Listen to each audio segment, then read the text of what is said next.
que será sediada aqui no Brasil. Percorrendo as ruas e falando com o povo, percebo nitidamente que o brasileiro não é contra a Copa do Mundo, não é contra a Copa das Confederações. O brasileiro é contra a corrupção, é contra o desvio de dinheiro. Copa do Mundo de 2014. Bem-vindo ao Brasil. Desculpe, Neymar, mas nesta Copa eu não torço por vocês. Estou cansado de assistir o nosso povo definhando pouco a pouco nos programas das TVs. Esto ha hecho que los brasileños salgan a las calles a pedirle a la FIFA que se vaya de Brasil. Es absurdo ver a nuestro gobierno gastar miles de millones de reales en un torneo de fútbol, un evento que solo beneficia a la FIFA, a los empresarios y políticos corruptos, mientras que la población necesita desesperadamente educación, un transporte público decente, salud y seguridad. Si hoy vas a Brasil, vas a ver violencia. Es un horror decir estas cosas de mi país. Vas a ver violencia, vas a ver pobreza, vas a ver una educación que no es la ideal, vas a ver problemas de hospitales, vas a ver que las cosas no desarrollaron como el gobierno pretende. Pero usted nos decía antes que vamos a ver un Brasil más real. ¿A qué se refiere cuando dice un Brasil más real?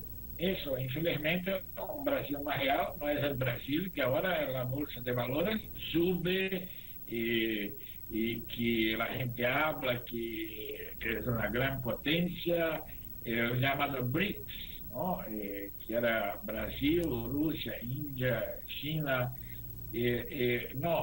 No es este Brasil.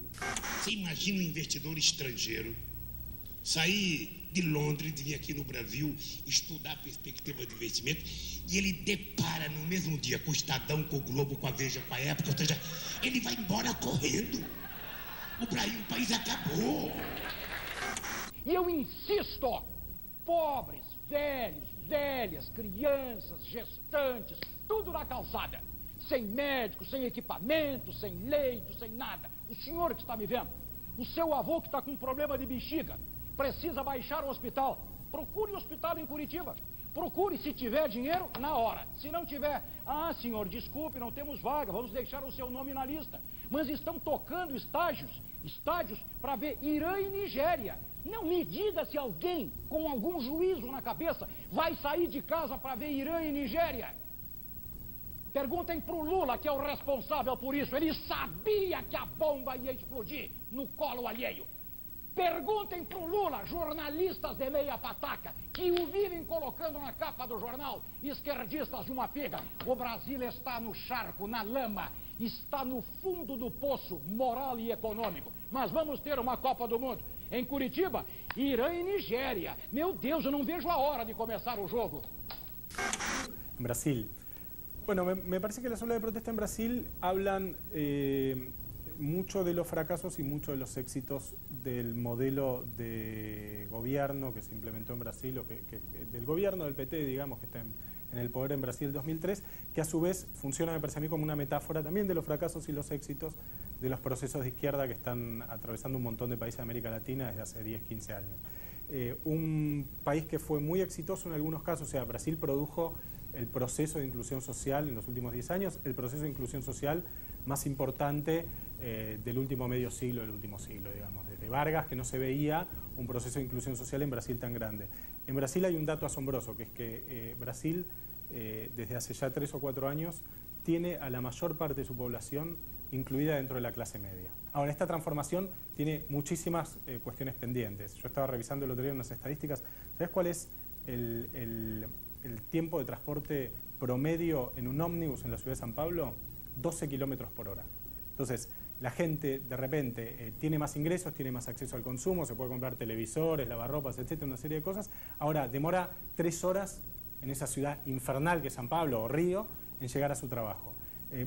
Hay algunos análisis que dicen que en Brasil, pero yo creo que en otros países de América Latina, e incluso en Argentina se puede pensar eso también, la calidad de vida de la gente mejoró mucho de la puerta hacia adentro de la casa que de la puerta hacia afuera. De la puerta hacia adentro hay empleo, porque el desempleo bajó en casi todos los países, en Brasil también, hay más consumo, hay más acceso a alimentos, Hay una serie de cosas que antes falta, que en los 90 no estaban en crisis o estaban en duda. Ahora, vos salís de la casa y hay un problema de seguridad gravísimo. Brasil tiene casi 21 muertos cada 100.000 habitantes en homicidios intencionales. Es una tasa altísima, es una tasa que es 4 o 5 veces la tasa argentina. Hay problemas de transporte, hay problemas de salud, hay problemas de acceso al sistema educativo. Ojo, en muchos casos esto es consecuencia de los éxitos de la política de inclusión social. Las protestas que antecedieron al Mundial y que parece que lo van a acompañar expresan un montón de cosas, tienen un componente antipolítico fuerte, hay grupos radicalizados, hay una especie de proto que se vayan todos, que uno no sabe bien en qué puede derivar, por al mismo tiempo hay elecciones en Brasil en octubre, pero me parece que tienen que ver básicamente o que son un signo que muestra el cansancio de la gente ante algunas asignaturas pendientes graves, digamos, del proceso de transformación, que en general es muy positivo de Brasil de los últimos años. Neste país, nós fizemos em 11 anos mais do que foi feito em 30 anos ou 40 anos passados. E precisamos fazer 3 vezes mais para poder recuperar o tempo perdido. Se quiser falar em aumento de salário, se quiser falar, tudo foi feito mais. Tá? Ora, isso é uma coisa boa, por quê? Porque o cidadão, eu lembro que quando aconteceu a primeira greve na Scania, em 1978, o pessoal perguntou para mim por que a greve aconteceu nos metalúrgicos. Eu dizia o seguinte, porque nós metalúrgicos estávamos habituados a comer carne. Na hora que caiu o salário, que a gente não pôde comprar carne, então nós ficamos, revoltados. Então, para esses jovens que não tinham nada e que passaram a ter acesso a alguma coisa, é normal que eles queiram mais. Então, quando a gente sai de 3 para 7 milhões de estudantes, você tem 4 milhões de gente querendo mais coisa. Quando você percebe que as pessoas têm o carro, as pessoas querem mais coisa. Então, eu acho que esse é um problema bom, saber que as pessoas querem mais. E as pessoas estão fora Lula, fora Dilma, fora não sei quem, sabe? Possivelmente porque a culpa também seja nossa, ou seja, nós não trabalhamos a politização, sabe? Nós não trabalhamos a cabeça. O que o PT faz hoje com a juventude? Não faz mais do que a gente fazia no começo do nosso partido, sabe? Não fazemos mais os debates que nós fazíamos, sabe? O partido precisa estar na rua sempre, conversando com as pessoas, discutindo com as pessoas, politizando as pessoas, o governo informando corretamente. Não temos mais isso. Que você tem uma parcela da sociedade, sabe, mais despolitizada e mais conservadora, você tem. Ô, meu filho, não é fácil. Não é fácil, não é no Brasil, é no mundo. Eu lembro, em Buenos Aires, quando os pobres, na época do Perón, conseguiram ter um padrão de vida maior, que começaram a frequentar as praças que frequentava a classe média alta de Buenos Aires. Não é que eles não querem perder, eles não querem que os pobres sejam igual. Me parece que el PT, que es un partido y un gobierno, digamos, que, insisto, hizo muchos cambios positivos, me parece que fue perdiendo algunas líneas que lo conectaban con la sociedad civil, con los grupos organizados y con los movimientos sociales. Me parece, en buena medida como resultado de los problemas inevitables que te genera estar en el gobierno, tener que decidir, perjudicar gente. Claro, cuando estás en la oposición es más fácil, digamos, porque hagas lo que hagas es difícil que jodas a alguien. Si estás en el gobierno, vos firmás un decreto que dice una cosa, dice otra, estás generando siempre ganadores y perdedores. Bueno, el PT, que logró un proceso de inclusión importante, que logró construir una base política nueva. Recordemos que cuando Lula llegó al gobierno en el 2003, ¿quién lo votaba a Lula? A Lula lo votaba la clase media progresista y los trabajadores organizados, básicamente, los trabajadores sindicalizados. ¿Quién lo vota hoy a Lula o quién vota hoy al PT? Los pobres, los excluidos y la gente que vive en el nordeste. O sea, una transformación del voto del PT que dejó de ser un partido de trabajadores organizados y clase media progresista para convertirse en el partido de los pobres y los excluidos. El PT no era el partido de los pobres y los excluidos, no era eso. Muchos creen que era, pero nunca fue eso. Hasta el 2006, cuando lo reeligen a Lula. Ahí cuando lo reeligen a Lula, y hay un libro enorme, se llama Los sentidos del lulismo, de un politólogo brasileño, se llama Andrés Singer, donde analiza muy claramente, antes los sectores, cuando Lula compitió contra Collor de Mello y también cuando compitió contra Cardoso, cuanto más nivel de ingreso, más voto a Lula. O sea, a Lula lo votaban, insisto, las clases medias y los trabajadores organizados. Después, a partir del 2006, y como consecuencia de las políticas sociales, del Bolsa Familia, la clase media se empezó a alejar del PT y el PT empezó a ser votado cada vez más por los sectores más pobres y más excluidos y por el nordeste. Antes Lula ganaba en San Pablo, en Río, en el sur, y perdía en el nordeste, donde ganaba la derecha. Hoy el PT gana en el nordeste, en los sectores más pobres, y pierde en San Pablo y en Río.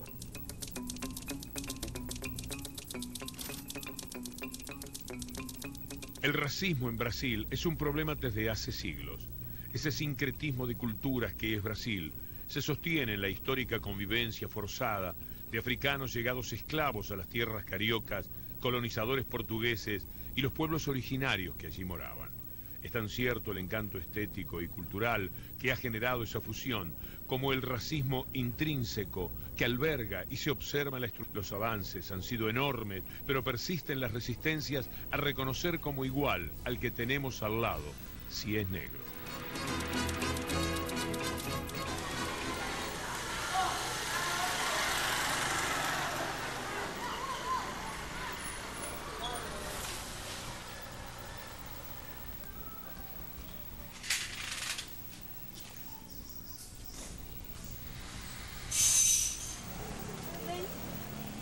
Celina Maria de Souza, tenho 43 anos, vim da Bahia, com 17 anos eu vim para cá.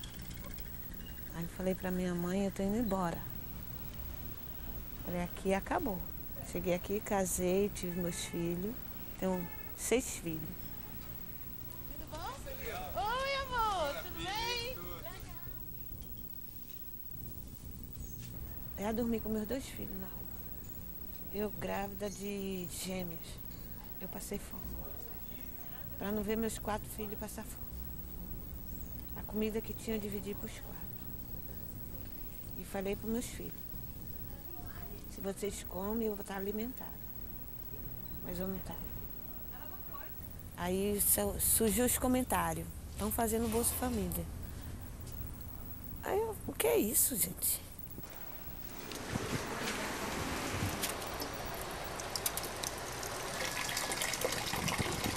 Por que estão querendo saber sobre o Bolsa Família?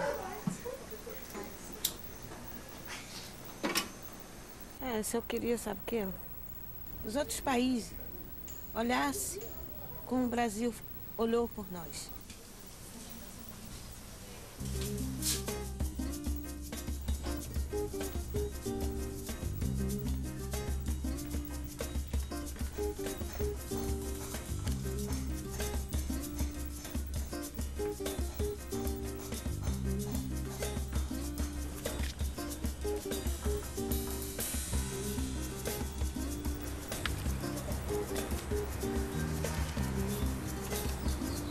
Nós temos algumas iniciativas no governo do Brasil financeiras para ajudar as pessoas mais carentes.